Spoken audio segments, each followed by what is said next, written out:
Trendi v mestnih središčih so, da se vedno več pozornosti namenja javnemu prostoru, kakovosti javnega prostora, kar pomeni, da pešci v njih dobivamo več prostora, več veljave in da se posledično morajo iz mestnih središč avtomobili do neke mere umikati. Seveda je to postopoma, spremembe niso hitre, niti ni dobro, da so prehitre včasih, ker se mora pač prostor na to prilagoditi, ponudba se mora prilagoditi pešcem. Na dolgi rok je pa to sprememba, ki je vsekakor vsem dobrodošla, kajti vsi smo pešci od rojstva naprej praktično. Javne površine v mestih so namenjene najprej pešcem, zaradi tega, ker če bi bile prilagojene izključno motornemu prometu, to pomeni, da do mesta sploh ne bi mogli priti, ker v končni fazi od parkiranega avtomobila do našega cilja smo pešci, vsi. Ne glede na to, ali smo prišli z taksijem, z lastnim avtomobilom ali s kolesom, zadnjih nekaj 100 metrov ali pa 10 metrov vsaj smo pešci. In če mesta niso prilagojena pešcem, niso v resnici prilagojena nikomur.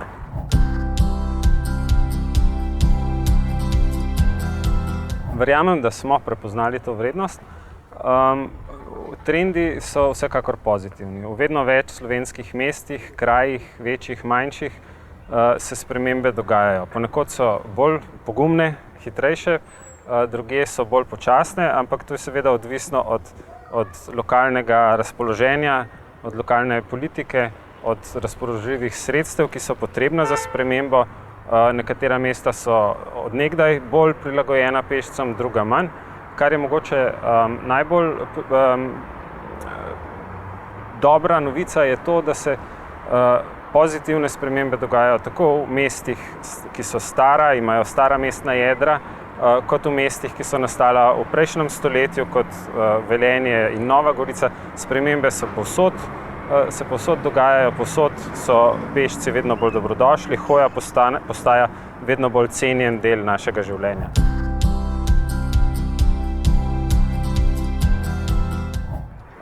Teh primerov je veliko, težko je izpostaviti en dober primer.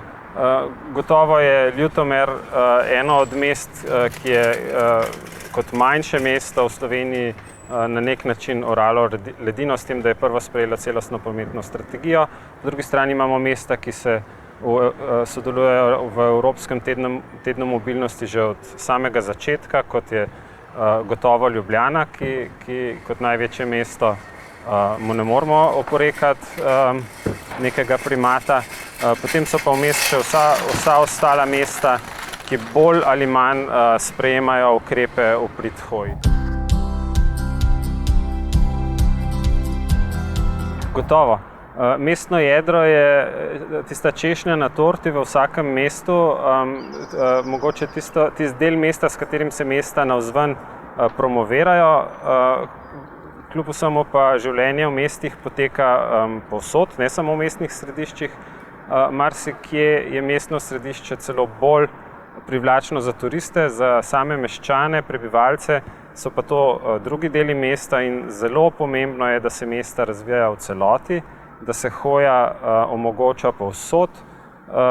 Vedeti moramo, da je hoja mogoče še najbolj pomembna, najbolj neizogibna pri populaciji, ki pač ne more do avtomobila, to so mladoletni, šolarji, ki pač nujno morajo do šole priti in izrednega pomena je, da je celo mesto, povsod, kjer prebivajo ljudje, povsod, kjer se šolajo, kjer delajo, primerno in privlačno za hojo.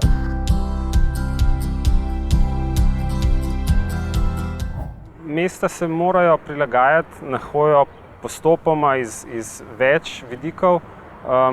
Ko govorimo o infrastrukturi za hojo, recimo, imamo ponavadi v mislih to, na čemer stojimo, pločnike.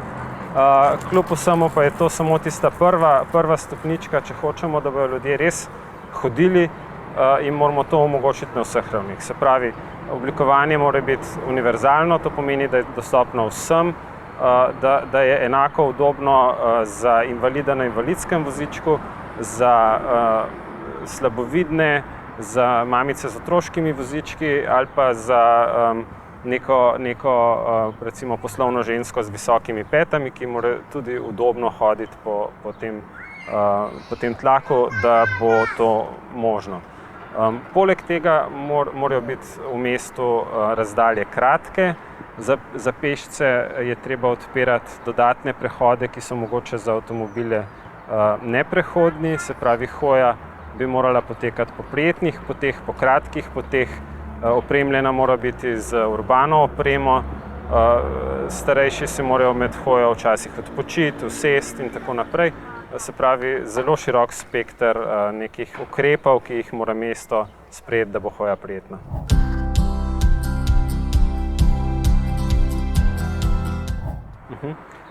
Pogosto se pojavljajo očitki, da se z zaprtjem predvsem mestnih središč za motorni promet, da to postajajo neka mesta duhov, da se dejavnosti umikajo iz mest.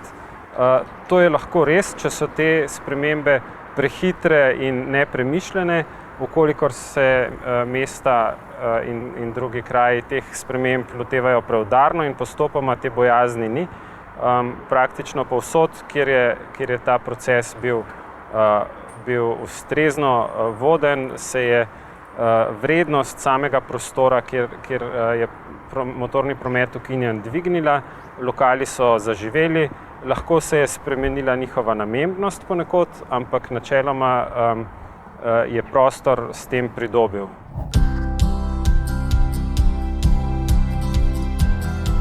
Infrastruktura za hojo je poleg same površine, ki mora biti sklenjena in prilagojena pešcu, še vsa urbana oprema, ki jo pešec potrebuje, senca, drevo, potem primerni prehodi za pešce, ki so prilagojeni, ki so opremljeni po potrebi z zvočnimi signali in podobno.